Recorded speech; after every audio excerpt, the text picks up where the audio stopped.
Okay, so for this example we've got two triangles drawn here and we're asked to find two different things. This is an example of using the cosine rule and sine rule to work out a problem involving triangles. So for this first triangle here, well, the first question we're asked to find angle QPR. So if you go to Q, up to P and up to R, it's this angle here that we're asked to find first. Now I'm going to label that angle A. Now for this angle here, what we see is that we'll use this triangle here, that exact triangle there. We're given the three sides. Now you use the cosine rule when you've got three sides, or two sides and the included angle. So this is the first part of this is definitely going to be using the cos or the cosine rule. Now the cos rule is, if you go to your log tables, I know it off by heart here, it's a squared is equal to b squared plus c squared minus 2bc cos a. Now in this side here is always opposite the angle that you use there.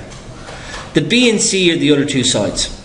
So I'll substitute everything in here, we'll work out this angle and then we'll be able to move on to the second part.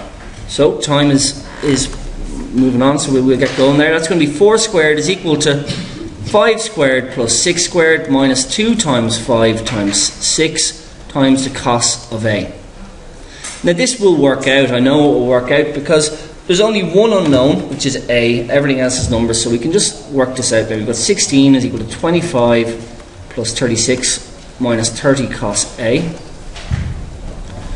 So 16 is equal to 25 plus 36 is 61 minus 30 cos A.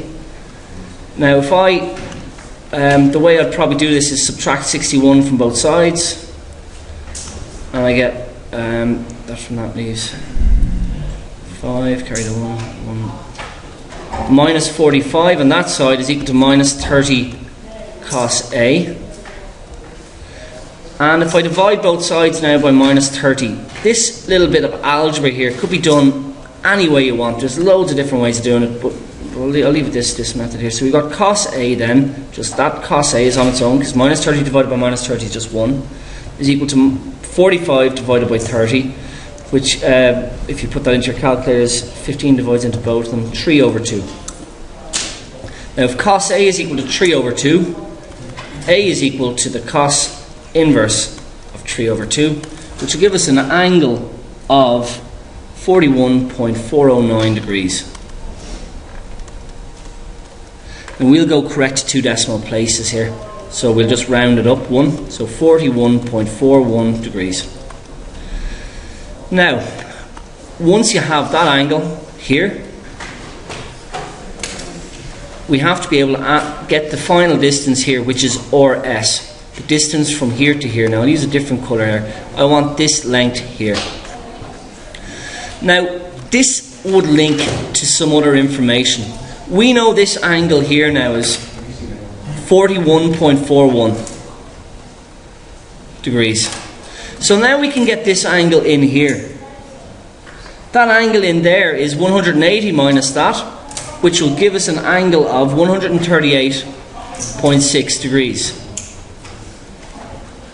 Now what I'm going to do is I'm going to redraw that triangle because it's just a little bit unclear there. From there to there to there. That's 138.8. Correct. Yeah, I'll leave it like that. And this one here is 5 centimeters, and what we're looking for is this distance here. Now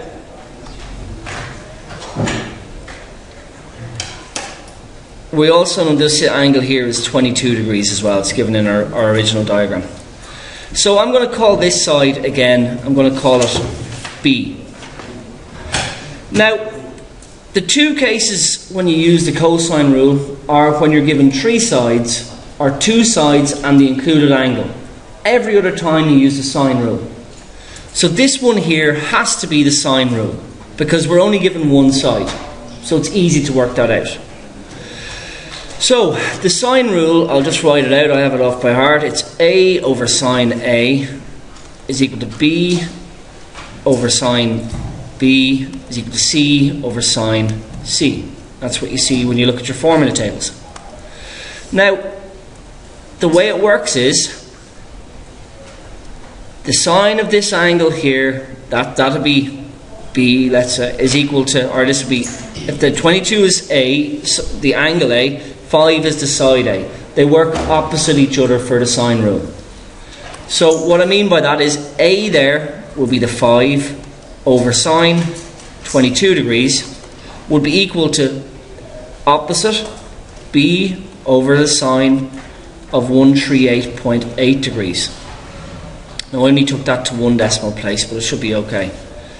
Now if I want to get B in its own, I can multiply both sides by sine of 138.8. So I'll do that now quickly. Sine 138.8, sine 138.8. Now what happens is this one here divides evenly into that, you get 1. So I know B is equal to the sine of 138.8 divided by the sine of 22, all multiplied by 5. And when you put that into your calculator, you get a value of 8.8 centimeters. So in this problem, it was a tricky enough one, but what we used was we used the cosine rule to work out one angle, and then we used the sine rule to work out a missing length.